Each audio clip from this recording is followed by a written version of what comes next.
En til okkar komin góður gestur. Ásta Stefánsdóttir bæjarstjóri í Árborg. Vertu velkomin, Ásta. Takk fyrir það. Og já, umræðuefni, það náttúrulega Árborg, sveitarfélagið okkar og nú vetur nýgengin í garð en það endalaust blíða og rigning, það snjóar ekki og engin peningur fer í mokstur eða hvað? Nei, það nú alltaf gott til þess að hugsa að þurfa ekki að vera moka snjó eða hálku. Já. Þannig að svona veður líkar mér alveg ágætlega vel. Ég segi nú stundum að snjórinn sé fínn á jólakortum. Já, en það sé þurfa að hafa hann annar staðar. En auðvitað birtir þegar að snjóar, það óneitanlega mikið ósköp. Þetta er hagstætt fyrir sveitasjóð. Það reyndar, þessi rigningartíð hefur að einu leyti verið okkur aðeins erfið núna.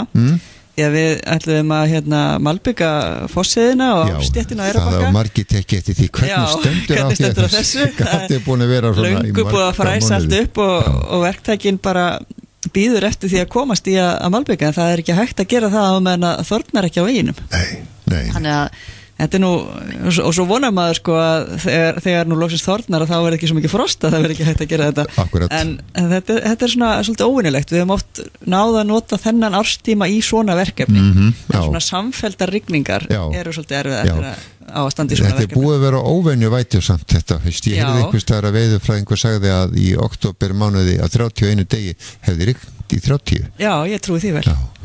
Þetta er bara alveg stöðugt sko. Já.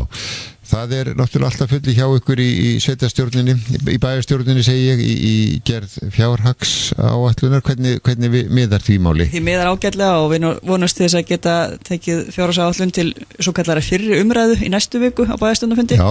En fjárhagsáætlun þarf alltaf að fá umfjöllun í bæjarstjórn tvisvar sinnum. Já. Sem sagt, það fyrri umræða og seinni umræða og þetta geta orðið breytingar á milli umræðina. Og þá við erum nú til dæmis alltaf, sveitarfélögin alltaf svolítið að bíða eftir því að þjóðhagsspáin sem kemur í nóvember líti dagsins ljós. Nú, hvað gerir hún? Þar svona verðbólguspáin og spáum kjarasamninga eða launaþróun. Þannig að þetta geta verið svolítið stórar tölur þegar ef þetta er mikið að breytast. Það eru einhverjar stærðir sem þið þurfa að taka til. Já, núna verið að horfa á 4,5% verðbólgu en auðvitað vona maður að vera ekki meira. Nei, en svona, mann býða og sjá hvað þjóðhagsspáin segir. Já.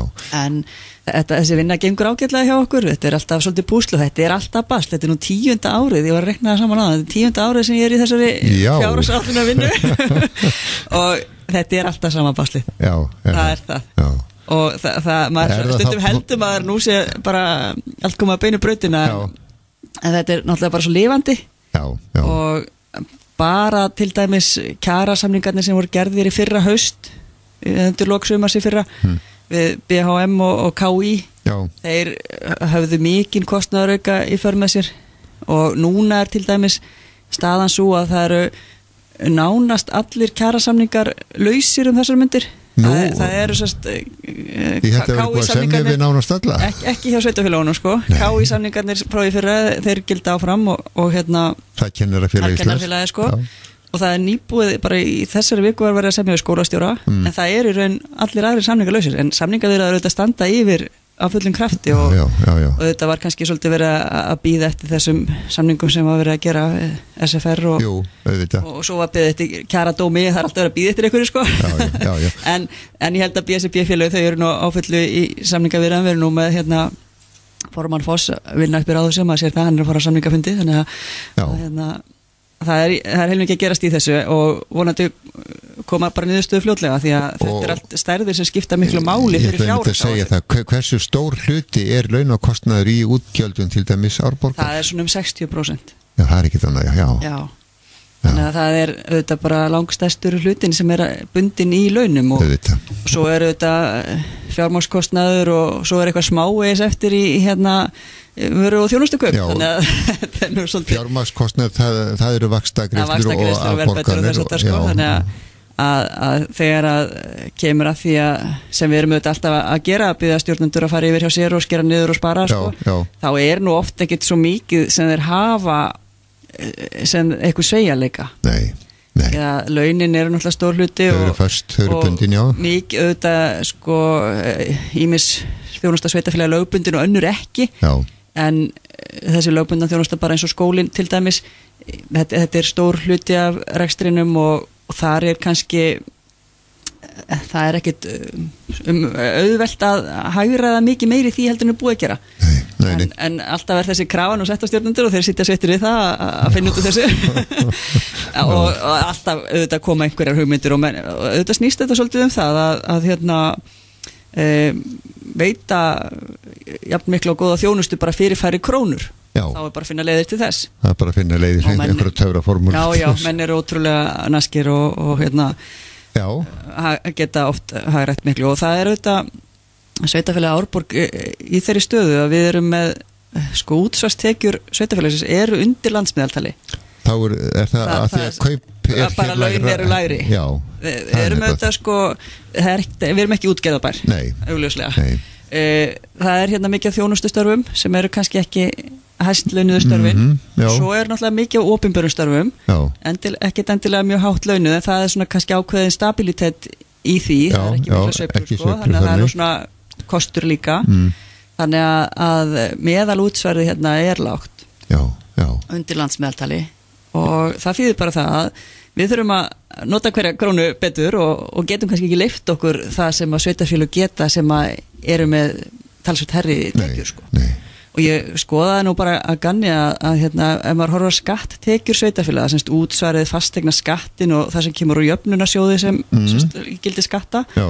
Það eru bara 4 sveitarfélag á landinu sem hafa lægri krónutölu per íbúa heldur en Árborg. Nú, já, við og þetta eru Reykjanesbær, Hafnarfjörður og Kópavogur sem öll berjast í bökkum og svo eitt lítið sveitafélag. Þannig að hérna, við þurfum bara að fara vel með hverja krónu, það er bara þannig. Og það hefur tekist náttúrulega vilja margir minnar alveg glettilega vel. Það hefur tekist glettilega vel og það er auðvitað þegar maður er komin einu sinni enn að gera fjárhagsáætlun og biðja hagræðingu þá þar maður svolítið að horfa á það að það er nú búið að taka út allt það sem var augljóst kannski. Já. Búið ég heyrði til þess að Reykjavíkurborg í sínum hagræðingaraðgerðum núna það er talað um það að fækka miðlægum störfum, það er þá í missi svona stóðþjónustu kannski stjórnsýslunni og slíku. Þar erum við bara búin að skera þannig að það er búið lítið eftir þannig að en auðvitað í missir hagræðingamöguleikar svo sem kannski eitthvað sem hægt er að sameina einhverja þjónustu fyrir fleiri en eina stofnun og eitthvað svona þannig að það var alltaf reyna að gera betur. Svo sér maður það að sum sveitarfélög búa þannig að þau fá gjöld af ýmiss konar starfsemi sem fer fram innan sveitarfélagsins eins og frá virkjunum og ég var einmitt að taka eftir því að í sunnlenska fréttablaðinu var sagt frá því að 3 sunnlensk fyrirtæki komast á lista yfir topp 10 drauma sveitarfélags og það er kallað Bláskógabyggð, Ölfus og Rangárþing ytra. Já.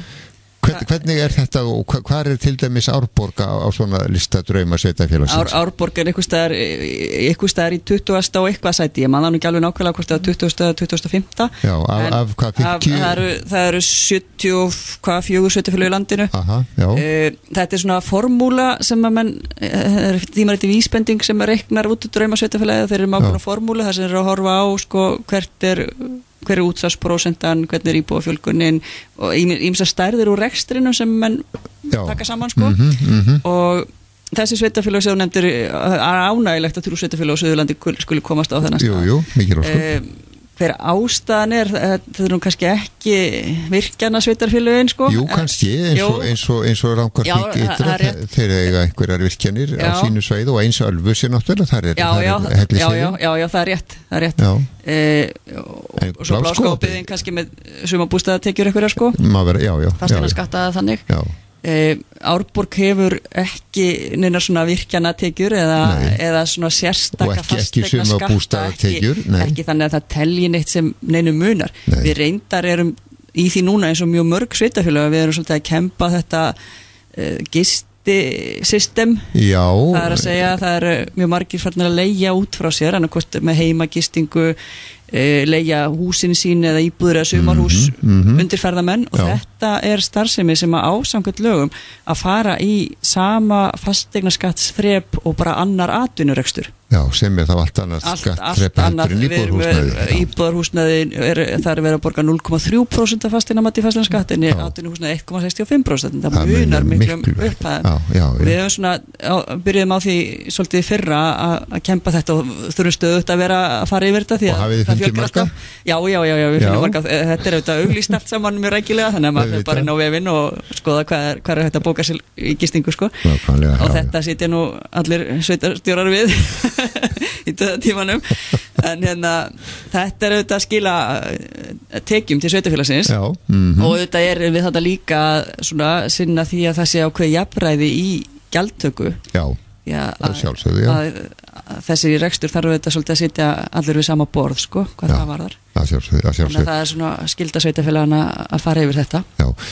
Framkvæmdir í sveitafélaginu Árborg, ég sá einhvers staðar að það var boðin út gerð göngustíksins milli Stokkseyrar og Eyrarbakka og þar eru þið búin að fá tilboð. Já, þar erum við komið tilboð. Þetta er verk sem við erum búin að þetta er eiginlega þriðji áfangin sem við erum að fara í núna. Fyrir 2 árum var lagður stígur frá Stokkseyri að Hraunsá og gerð göngubrú yfir ána. Síðan var lagður í framhaldinu stubbur svona út undir gömlu hreppamörkin kannski. Og þá kom að því að fara þarna yfir gamla Hraunslandið og það hafði samkvæmt aðalskipulega verið gert til að fyrir að fara alveg með frá sjóvarnargarðinum. Það var að ýmsum ástæðum óhendugt, þannig að það var ákveð að breyta aðalskipuleginu og fara svona beinni leið yfir og það eins og alltaf þegar það er að breyta skipulegi tekur nú tíman sinn. En núna er það sem sagt búið og skipulagstofnun búin að samþykkja þá breytingu og þá vorum við bara klári að bjóða út restina af þessari lögn og það var einmitt verið að opna tilbúðin í það í gær og við fengum þar tilbúð sem voru aðeins undir kostnaðaráætlun og bara svolítið gaman að því að það voru svolítið margir sem buðu í og við áttum kannski ekki endilega von á því að það er nú svona komið kannski svolítið svona þenslu bragur á þennan bransa þannig að það hefur bæði verið svolítið erfitt að fá verktaka og svo hefur líka verðin verið að fara upp en þetta fengum við mörg tilbúð og tilbúð undir kostnaðaráætlun sem var mjög ánægilegt þannig að það verður vonandi bara að fara yfir tilbúðin og meta eins og gengur að gerist en vonandi verður svo bara gengið til samninga á næstu dögum og farið af stað með þetta og þetta er bara verkefni sem á að klárast í vetur.